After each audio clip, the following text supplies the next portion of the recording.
23 ফেব্রুয়ারি রাত 10টার দিকে সামাজিক যোগাযোগ মাধ্যম ফেসবুকে হঠাৎই একটি মোবাইলে ধারণ করা ভিডিও ভাইরাল হয়ে যায়।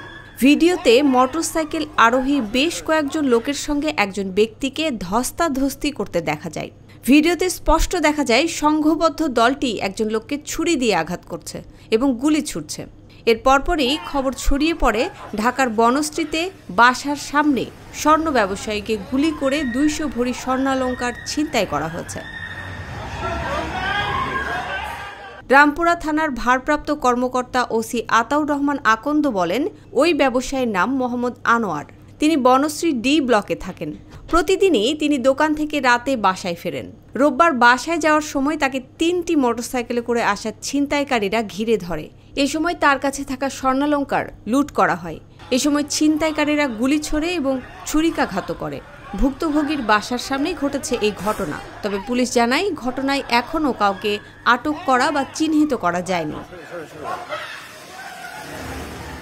এদিকে বর্তমানে দেশে অপরাধমূলক কর্মকাণ্ড, ধর্ষণ, ছিনতাই, ডাকাতি নিয়ন্ত্রণহীনভাবে বেড়ে যাওয়ায় এবং দেশের আইন শৃঙ্খলা পরিস্থিতির ব্যর্থতার অভিযোগে 24 ফেব্রুয়ারি দুপুরের মধ্যে স্বরাষ্ট্র উপদেষ্টার পদত্যাগের দাবি উঠেছে। এই বিষয় নিয়ে হঠাৎই দিবাগত রাত 3টার দিকে সংবাদ সম্মেলন করেন স্বরাষ্ট্র উপদেষ্টা লেফটেন্যান্ট জেনারেল অবসরপ্রাপ্ত মোহাম্মদ জাহাঙ্গীর আলম।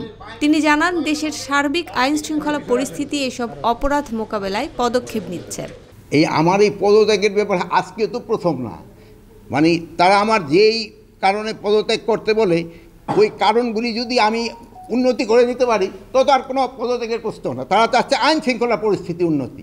আমি আইন শৃঙ্খলা পরিস্থিতি যেন উন্নতি হয় আমি এই ব্যবস্থা করতেছি এবং এই আইন শৃঙ্খলা পরিস্থিতি আগের থেকে অনেক উন্নতি হয়েছে এবং এটা আরও উন্নতি হতে থাকবে। এই সময় এক সাংবাদিক তাকে ঢাকা বিশ্ববিদ্যালয়ে শিক্ষার্থীরা স্বরাষ্ট্রমন্ত্রীর পদত্যাগের দাবিতে বিক্ষোভ মিছিল ও সমাবেশ করেছে জানালে মোহাম্মদ জাহাঙ্গীর আলম বলেন, আমার এই পদত্যাগের ব্যাপার আজকে তো প্রথম না।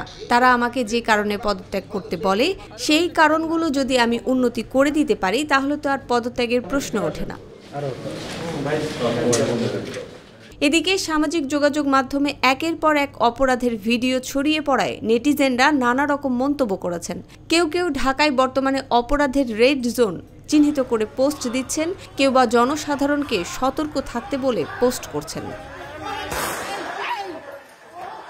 মুসবা আলিম তিন্নি, জিটিভি নিউজ।